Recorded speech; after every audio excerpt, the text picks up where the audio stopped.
বিসমিল্লাহির রহমানির রহিম। আলহামদুলিল্লাহি রাব্বিল আলামিন ওয়াসসালাতু ওয়াসসালামু আলা সাইয়্যিদিল মুরসালিন ওয়া আলা আলিহি ওয়া আসহাবিহি আজমাইন ওয়া বা'দ।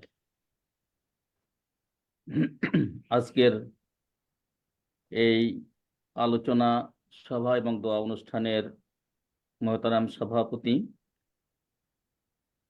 আজকের যারা আয়োজন করেছেন এবং যারা এখানে আলোচক হিসেবে উপস্থিত আছেন, অনেক গণ্যমান্য ব্যক্তিত্ব আছেন।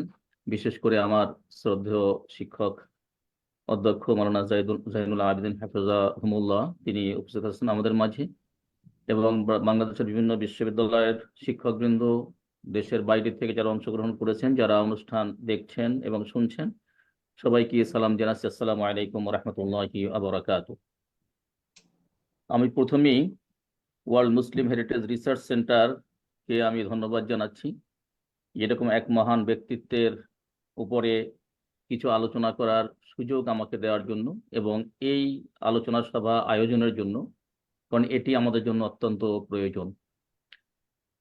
আল্লাহ রাব্বুল আলামিন যেটি বলছেন, যে ওমান আহসানু কাওলাম মিম্মান দাআ ইলাল্লাহি ওয়া আমিলা সালিহান ওয়া ক্বালা ইন্নানি মিনাল মুসলিমিন। আয়াতটি আজকে আমি তেলাওয়াত করছিলাম এবং আমাদের শ্রদ্ধেয় মরহুম আল্লামা লুৎফুর রহমান রাহিমাহুল্লাহ তার কাজগুলো, তার জীবনী আমার সামনে ভেসে আসছিল। আল্লাহ রাব্বুল আলামিন তিনি বলছেন যে তার কথার চেয়ে কার কথার উত্তম হতে পারে, যে আল্লাহর দিকে মানুষকে ডাকে। আল্লাহর দিকে মানুষকে ডাকা মানে কোরআনের দিকে ডাকা, হাদিসের দিকে ডাকা। আল্লাহ রসুল সাল্লাল্লাহু আলাইহি ওয়াসাল্লাম যে মানহাজ দেখিয়েছেন, সাহাবায়ে আজমাইন তাদের জীবন ত্যাগ তিতিক্ষা দিয়ে যে পথকে আমাদেরকে দেখিয়েছেন, সেই দিকে ডাকা। আমরা যদি আল্লামা লুৎফুর রহমান তার জীবনে যদি পর্যালোচনা করি, তার জীবনের বৃহদাংশ এই বৃদ্ধ বয়সে, ৮০-র উপরে যার বয়স, সেই বয়সেও নির্বিচ্ছিন্নভাবে, নিরলসভাবে তিনি এই কাজটি করে গেছেন।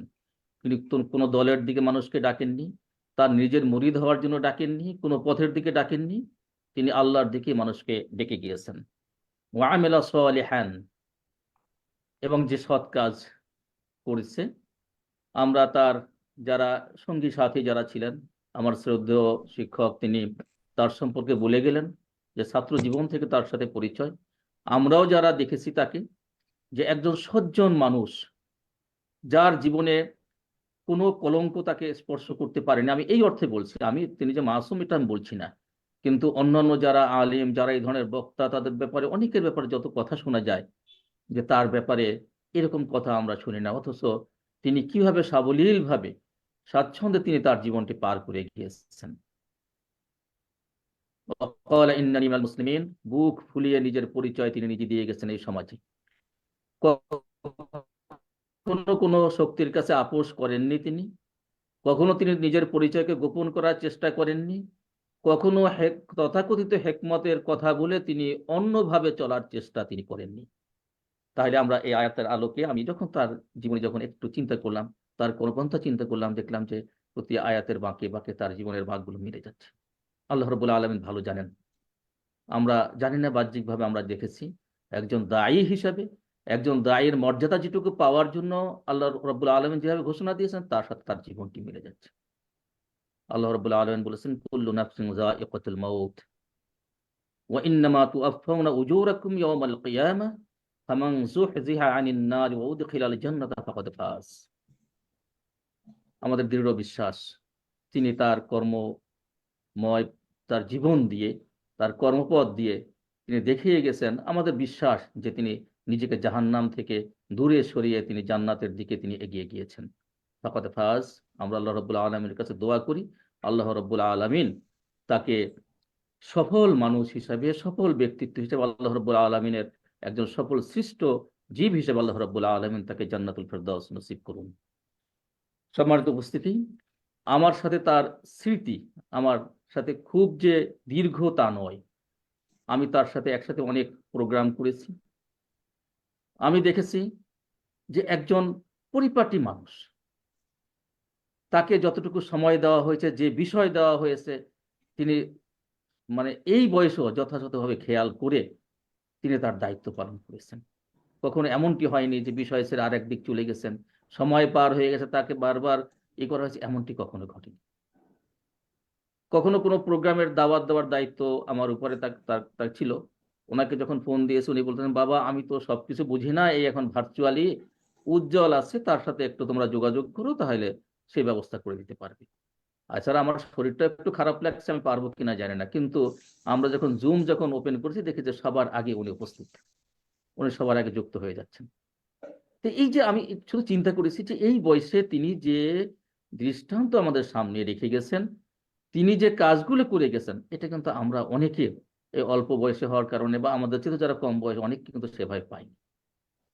এই জন্য কথা এবং কাজের মিল রেখে একজন পরিপাটি মানুষ হিসাবে তাকে আমি দেখেছি, তাকে আমি পেয়েছি। সম্মানিত উপস্থিতি, হযরত আমর ইবনে আস রাদিয়াল্লাহু তাআলা আনহু থেকে বর্ণিত যে হাদিসটি, ইন্নাল্লাহা লা ইয়াকবিদুল ইলমা ইনতিজাআন ইয়ানতাজিউহু মিনাল ইবাদ ওয়ালাকিন ইয়াকবিদুল ইলমা বিকবদিল উলামা।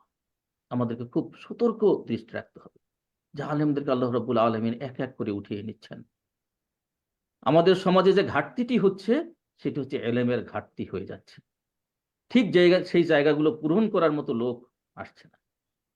এই জন্য আরেকটি হাদিস আল্লাহ রাসূল সাল্লাল্লাহু আলাইহি ওয়াসাল্লাম, আল্লাহ রাসূল বলেছেন, মাউতুল আলিমি মুসিবাতুন লা তুজবার ওয়া সুলমাতুন লা তুসাদ ওয়া হুয়া নাজমুন তুমিস মাউতু কাবিলাতিন আও আইসারু মিন মাউতি আলিমিন। যে এমন মুসিবত, যে মুসিবত মানে দূর হওয়ার মতো নয়, এমন ছিদ্র, এমন ফাটল যেটা কখনো বন্ধ হওয়ার মতো নয়, এবং মনে হচ্ছে যে আকাশ থেকে একটি নক্ষত্রের স্খলন ঘটলো, আর একটা বড় জনগোষ্ঠীর মৃত্যুর চাইতেও সমাজের জন্য অনেক গুরুত্বপূর্ণ হচ্ছে একজন আলেমের মৃত্যু।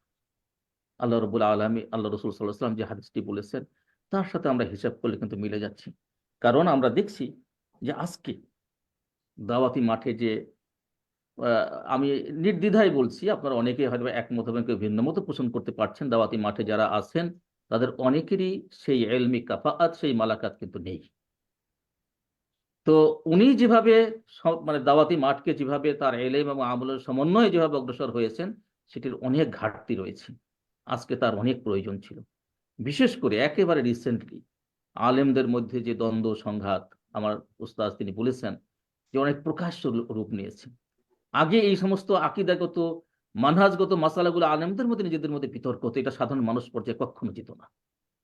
কিন্তু এখন এটা সাধারণ মানুষ যারা এগুলো বোঝে না, দেখা যাচ্ছে তাদের মধ্যে পক্ষ বিপক্ষ সৃষ্টি করা হয়ে যাচ্ছে। এই জন্য আজকে এরকম বড় আলিম যারা, যারা উম্মার ঐক্য নিয়ে চিন্তা করে, যারা ইসলামের ঐক্য নিয়ে চিন্তা করে, যারা সার্বিকভাবে ইসলামকে প্রতিষ্ঠা করার চিন্তা করে, সেরকম আলিমের খুব বড় প্রয়োজন আজকে। আমি আল্লাহ রাব্বুল আলামিনের কাছে দোয়া করছি, আল্লাহ রাব্বুল আলামিন এই খ্যাতিমান আলেম, মহান আলেমকে আল্লাহ রাব্বুল আলামিন জান্নাতুল ফেরদাউস নসিব করুন। তার জীবনের যে গুনাহগুলো, এগুলো আল্লাহ রাব্বুল আলামিন মাফ করে দিন, এবং তার জন্য যে শূন্যতা সৃষ্টি আমাদের সমাজে, আমাদের আলেমদের মধ্যে, আল্লাহ রাব্বুল আলামিন সেই শূন্যতা পূর্ণ করুন। এবং তার জীবনী যতটুকু আমরা আলোচনা করছি, তার জীবনী যতটুকু আমরা ভালো দিক যেগুলো দেখছি, এগুলো আমরাও যেন বাস্তবায়ন করতে পারি, আমরা যেন অনুসরণ করতে পারি।